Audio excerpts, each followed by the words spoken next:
रहीम अस्सलाम वालेकुम। अच्छा स्टूडेंट्स, इससे पहले हमने डिस्कस किया था चैप्टर 4 में न्यूक्लियस।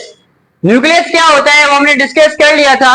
सेल के बीच में पाया जाता है और तमाम एक्टिविटीज को न्यूक्लियस कंट्रोल कर रहा होता है। आज हम क्या डिस्कस कर रहे हैं, हमारे पास एक मोस्ट इंपॉर्टेंट ऑर्गेनेल है जो सेल के अंदर पाया जाता है, जिसे हम कहते हैं माइटोकॉन्ड्रिया। आपको याद होगा जब हम पीछे डिस्कस कर रहे थे ऑर्गेनेल के बारे में, मैंने कहा था सेल के अंदर एक कैप्सूल की शक्ल का एक ऑर्गेनेल होता है जिसे हम क्या कहते हैं, माइटोकॉन्ड्रिया। तो आज हम डिस्कस करेंगे कि माइटोकॉन्ड्रिया क्या होता है, इसका स्ट्रक्चर कैसा होता है और ये हमारे सेल के अंदर क्या काम कर रहा होता है। तो सबसे पहले देखते हैं माइटोकॉन्ड्रिया खुद क्या होता है। It is double membrane bounded organelle. Cell के अंदर जितने भी ऑर्गेनेल पाए जाते हैं उनमें से माइटोकॉन्ड्रिया एक ऐसा ऑर्गेनेल है जो डबल मेम्ब्रेन बाउंडेड होता है। मतलब क्या कि माइटोकॉन्ड्रिया का स्ट्रक्चर ऐसा है कि इसके ऊपर दो मेम्ब्रेन होती है, एक बाहर ये जा रही है और एक अंदर ये वाली मेम्ब्रेन।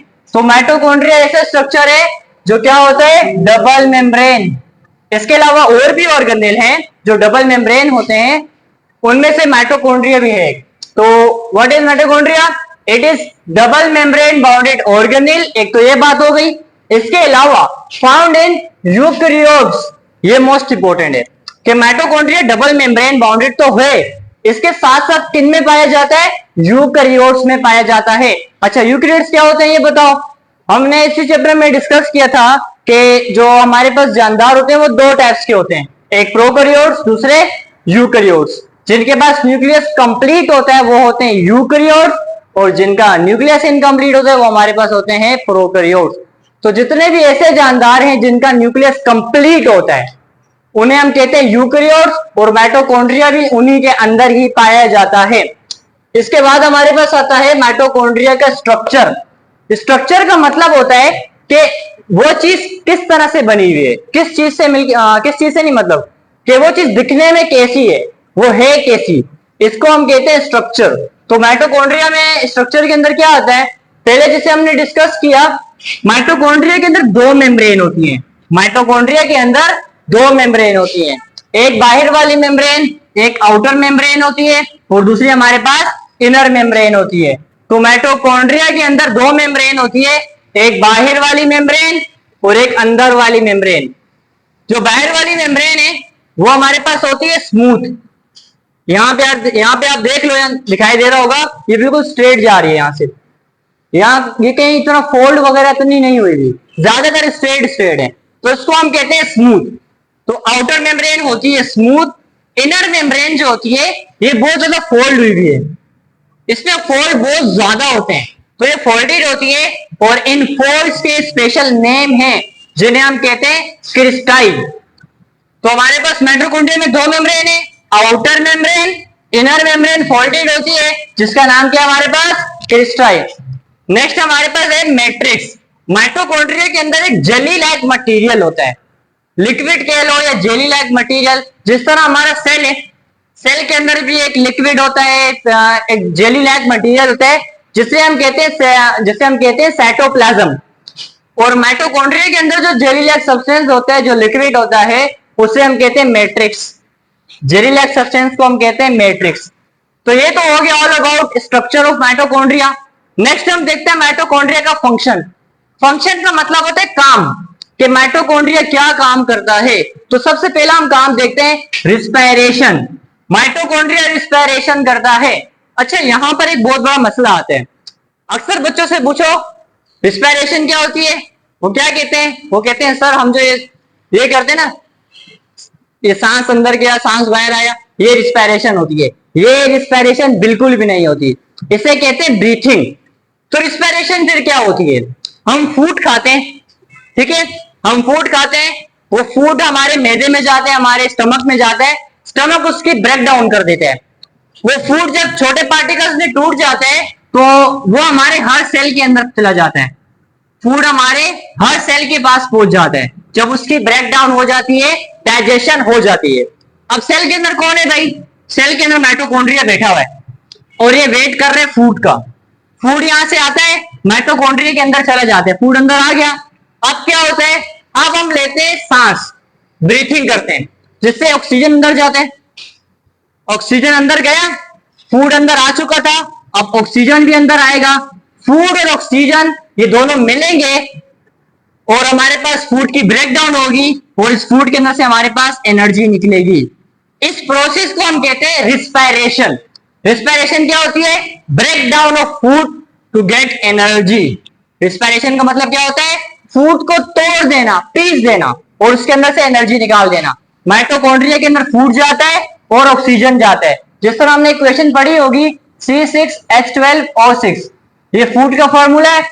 इसके साथ ऑक्सीजन मिलता है तो क्या बनते हैं हमारे पास? हमारे पास बनते हैं CO2, H2O and last one most important thing is energy. Oxygen की मौजूदगी में फूड की ब्रेकडाउन हो जाती है और उससे क्या निकलती है? एनर्जी निकलती है। तो ये कौन निकाल कर देता है? ये निकाल कर देता है माइटोकॉन्ड्रिया। अच्छा, माइटोकॉन्ड्रिया जो एनर्जी निकालता है वो होती है in the form of ATP. ATP एक एनर्जी की फॉर्म है जिसकी फुल फॉर्म है हमारे पास एडिनोसिन ट्राइफॉस्फेट। ये हमें एनर्जी निकाल कर देता है। तो ये होता है रिस्पायरेशन जो माइटोकॉन्ड्रिया के अंदर होती है। नेक्स्ट इसका फंक्शन क्या है? ब्रेक डाउन करते हैं फूड की ताकि उससे क्या प्रोड्यूस करा सके? एनर्जी प्रोड्यूस करवा सके। इसीलिए माइटोकॉन्ड्रिया को कहा जाता है power house of cell. Power house of cell. इसीलिए माइटोकॉन्ड्रिया को पावर हाउस कहा जाता है सेल का, क्योंकि सेल को पावर कौन देता है? माइटोकॉन्ड्रिया दे रहा होता है। तो ये तो हमने पूरा पढ़ लिया ना। अब इसकी डायग्राम में देखते हैं इसके स्ट्रक्चर में क्या क्या होता है। तो स्ट्रक्चर में सबसे पहले बाहर हमें एक मेम्ब्रेन नजर आ रही है जिसे हम कहते हैं आउटर मेम्ब्रेन, ठीक है, जो स्मूथ है। इसके बाद इनर मेम्ब्रेन नजर आ रही है जिसे हम कहते हैं जो फोल्डेड होती है, जिसका स्पेशल नाम है क्रिस्टाई। इसके बाद अंदर लिक्विड होता है जिसको हम कहते हैं मैट्रिक्स। यहां पर दो इंपॉर्टेंट चीजें और है। माइटोकॉन्ड्रिया के पास अपना डीएनए होता है। माइटोकॉन्ड्रिया के पास अपना डीएनए होता है। अब आप लोग बोलोगे सर डीएनए तो न्यूक्लियस के अंदर पाया जाता है। माइटोकॉन्ड्रिया के पास भी अपना डीएनए पाया जाता है। ये मोस्ट इंपॉर्टेंट है माइटोकॉन्ड्रिया के बारे में। इसके अलावा माइटोकॉन्ड्रिया के पास अपना राइबोसोम भी होता है। अब इन दोनों का आपस में क्या लिंक है? यहां देखो, इसके पास डीएनए, डीएनए के पास सारी इंफॉर्मेशन है कि कौन सी प्रोटीन बनानी है। तो ये डीएनए से इंफॉर्मेशन लेकर राइबोसोम के पास भेजते हैं और राइबोसोम माइटोकॉन्ड्रिया के लिए अपनी प्रोटीन बना देता है। आ रहे कुछ समझ में? मतलब क्या हो गया कि माइटोकॉन्ड्रिया को जब अपनी प्रोटीन बनानी होती है तो वो खुद बना देता है, न्यूक्लियस पे डिपेंड नहीं करता ज्यादातर। अब इसका मतलब क्या हो गया? अब देखो मैं इस तरह से आपको समझाता हूं। माइटोकॉन्ड्रिया का काम क्या है? एनर्जी निकाल कर देना। अब हम एग्जांपल लेते हैं दो बंदों की। एक बंदा है जो इतना काम नहीं करता, बैठा रहता है ज्यादातर। अब वो बैठा रहता है तो उसको ज्यादा एनर्जी भी नहीं चाहिए होगी। और दूसरा बंदा काम ज्यादा करता है, वो घूमता फिरता है, एक्सरसाइज भी ज्यादा करता है। अब जो बंदा सुस्त है उसके सेल के अंदर अमाउंट ऑफ माइटोकॉन्ड्रिया कम होगी क्योंकि उसको ज्यादा एनर्जी नहीं चाहिए। और जो एक्सरसाइज करता है उसको ज्यादा एनर्जी चाहिए होती है।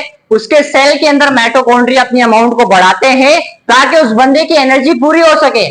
तो इसी वजह से माइटोकॉन्ड्रिया के पास अपना डीएनए भी होता है और अपना राइबोसोम भी होता है। जब जरूरत पड़ती है ये इंफॉर्मेशन भेजते हैं इसको और इस तरह से एक और माइटोकॉन्ड्रिया हमारे पास बनकर आ जाता है। तो इसी वजह से कहते हैं कि ये हमारे पास किसी और चीज पर डिपेंड नहीं करता, अपनी प्रोटीन खुद बना देते हैं। तो आज हमने क्या पढ़ा बच्चों? आज हमने पढ़ा माइटोकॉन्ड्रिया। माइटोकॉन्ड्रिया एक डबल मेम्ब्रेन बाउंडेड ऑर्गेनेल होता है जो सिर्फ और सिर्फ यूकेरियोट्स में पाया जाता है। इसके अलावा स्ट्रक्चर में इसकी दो मेम्ब्रेन होती है, आउटर मेम्ब्रेन और इनर मेम्ब्रेन। आउटर मेम्ब्रेन क्या होती है? आउटर मेम्ब्रेन स्मूथ होती है, बिल्कुल राउंड हुई भी होती है। इनर मेम्ब्रेन फोल्ड्स वाली होती है जिसे हम कहते हैं क्रिस्टाई। नेक्स्ट हमारे पास था मैट्रिक्स। माइटोकॉन्ड्रिया के अंदर जेलीलैक सब्सटेंस होता है जिसे हम कहते हैं मैट्रिक्स। बाद में हमारे पास का फंक्शन, माइटोकॉन्ड्रिया रिस्पायरेशन में हेल्प करता है, फूड की ब्रेक डाउन करता है जिससे हमें एनर्जी निकाल कर देता है। इसी वजह से इसको कहा जाता है पावर हाउस ऑफ सेल।